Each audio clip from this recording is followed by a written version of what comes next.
आज हम लोग पढ़ेंगे layout of circular curve with chain and tape method. मतलब कोई भी सर्कुलर कर्व को लेआउट कैसे करेंगे। तो इसमें दो मेथड है, एक ऑफसेट मेथड है और दूसरा डिफ्लेक्शन एंगल मेथड है।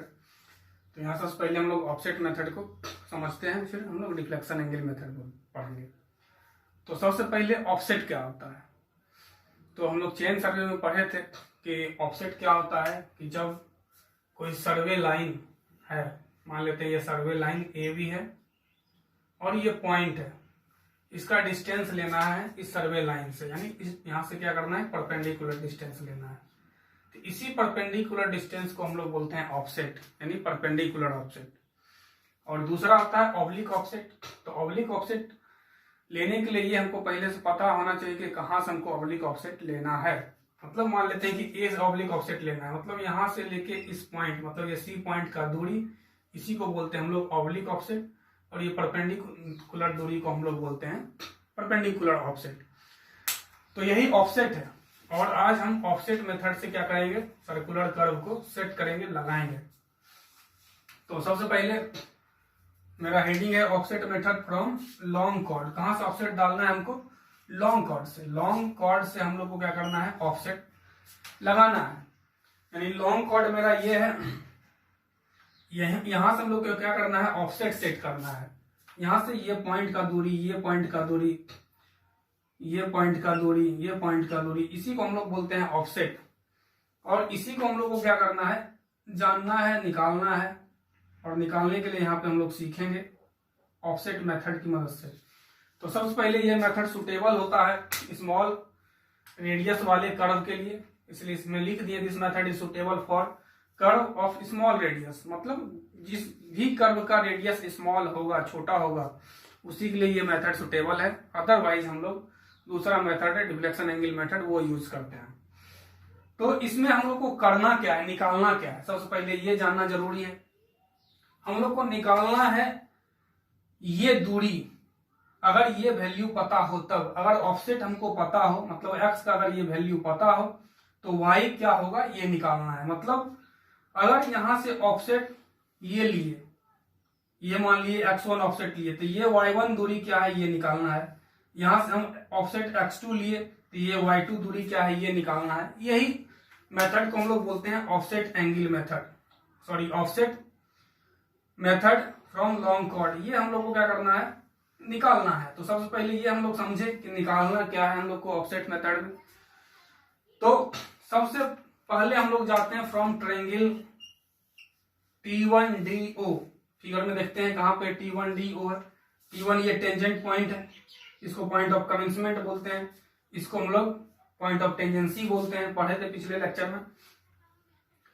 तो T1 लिखे हैं DO, मतलब इस ट्रायंगल में हम लोग जाते हैं और इस ट्रायंगल में क्या निकालते हैं वैल्यू। तो OT1, ये OT1 का स्क्वायर इक्वल टू ये हाइपोटेनस है, इसका स्क्वायर प्लस इसका स्क्वायर होगा। तो T1D का स्क्वायर प्लस OD का स्क्वायर, क्लियर है। फिर से देखते हैं, इसका स्क्वायर इक्वल टू इसका स्क्वायर प्लस इसका स्क्वायर, और इसका वैल्यू R है, तो यहाँ R हम लोग रख दिए, मतलब R स्क्वायर। और इसका वैल्यू हम लोग मान लेते हैं L, where L is the length of long chord. मतलब ये लॉन्ग कॉर्ड है, इसके बाद जो भी होगा सारा क्या होगा, शॉर्ट कॉर्ड होगा। तो इस लॉन्ग कॉर्ड का लंबाई हम लोग L मान लेते हैं। तो इसका आधा कितना हो जाएगा, L/2, मतलब इसका वैल्यू L/2 का स्क्वायर और प्लस इसका स्क्वायर प्लस इसका स्क्वायर, यानी OD। इसको हम लोग क्या लिख सकते हैं, OB minus BD, OB minus BD। अब R स्क्वायर ये तो सेम आ गया, प्लस OB की जगह हम लोग रख सकते हैं R, ये R हो गया, BD का स्क्वायर। तो यहां से इस पार्ट को इधर ले आए, यहां से इस पार्ट को उठा के इधर ले आए, तो ये बच गया R माइनस BD का square equal to R square minus L/2 का स्क्वायर। अब यहां से स्क्वायरिंग हटाते हैं, इधर रूट देना पड़ेगा हम लोग को। और यहां जब रूट दिए, अब यहां से मेरा क्या हो जाएगा, BD को उधर ले जाते हैं, पूरे को उठा के इस ओर ले आते हैं, यानी BD equal to R minus under root ये। इसको हम इक्वेशन 1 मान लें। मतलब सबसे पहले हम क्या निकाले ये डिस्टेंस, इसका जरूरत है आगे हमको। यानी हम पहला इक्वेशन से क्या निकाले, BD का दूरी। एक्चुअली हमको निकालना है क्या, ये डिस्टेंस निकालना है, ये निकालना है। तो अभी हम लोग क्या किए, BD का दूरी निकाल लिए। इसके बाद इसको मिटाते हैं स्पेस कम होने के कारण। अब नाउ फ्रॉम, और इसको भी मिटा देते हैं।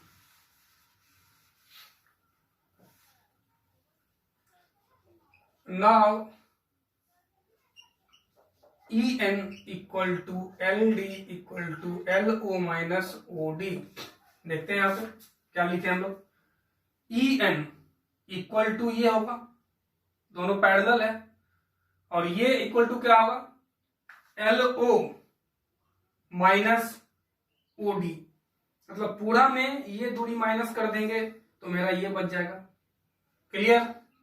अब यहां से हम लोग लिख सकते हैं EN equal to LO minus LO minus, इसको फिर हम लोग लिखते हैं R माइनस BD। अब देखते हैं, यानी हम OD टर्म को क्या लिखे हैं, R, टोटल R है माइनस BD, तो ये टर्म बच जाएगा OD। फिर से EN इक्वल टू ये पार्ट इक्वल टू ये पार्ट है, और ये पार्ट किसके बराबर है, तो OL माइनस OD। मतलब पूरे लेंथ में ये नीचे वाला लेंथ माइनस कर देंगे तो ये बच जाएगा, वही लिखे हम। फिर EN equal to LO, EN equal to LO minus R, LO लिख दिए, और इसको हम लोग क्या लिखे हैं, OD को लिखे हैं क्या, R। टोटल इतना माइनस इतना, तो ये बच जाएगा। अब फ्रॉम ट्रायंगल ELO, अब हम लोग ट्रायंगल किस में जाते हैं, ELO। मतलब यहां से इसको मिलाना पड़ेगा हमें, इसको मिला देते हैं हम। अब इस ट्रायंगल में गए ELO,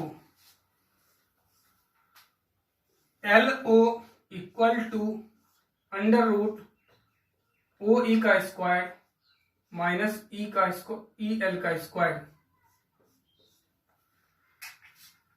इस ट्रायंगल में मतलब ELO ट्रायंगल में LO मतलब ये क्या होगा, इतना का स्क्वायर माइनस इतना का स्क्वायर, तो वही लिखे EO का स्क्वायर माइनस EL का स्क्वायर।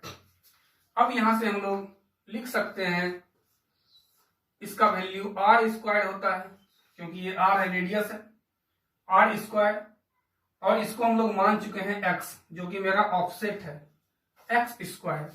यानी यहां से निकला LO का value under root R square minus X square.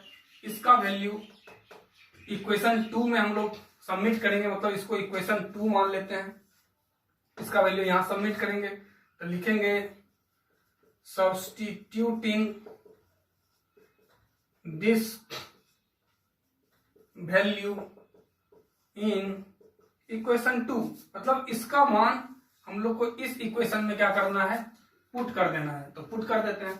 यहां से क्या निकल गया, EN इक्वल टू LO का मान under root R square minus X square, ये तो था ही, और बच गया ये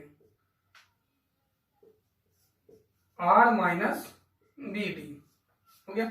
इसका वैल्यू ये हम लोग y के बराबर मानते हैं, जो कि हम लोग को निकालना है। यानी y इक्वल टू क्या हो गया, under root R square minus X square minus R minus, और इसका वैल्यू इक्वेशन 1 में हम लोग निकाल चुके हैं। तो इक्वेशन 1 में क्या निकाले थे, R plus under root R square minus L/2 का स्क्वायर। इक्वेशन 1 में हम लोग BD का वैल्यू देखे थे, R minus under root R minus L/2 का स्क्वायर, इतना ही निकाले थे। तो अब यहां से क्या हो गया, ये r और r कैंसिल हो गया, कैंसिल कर देते हैं, ये r और r कैंसिल, यहां से निकल गया y equal to under root r square minus x square, उसके बाद minus under root r square minus L/2 का होल स्क्वायर। और यही मेरा फाइनल रिजल्ट आया।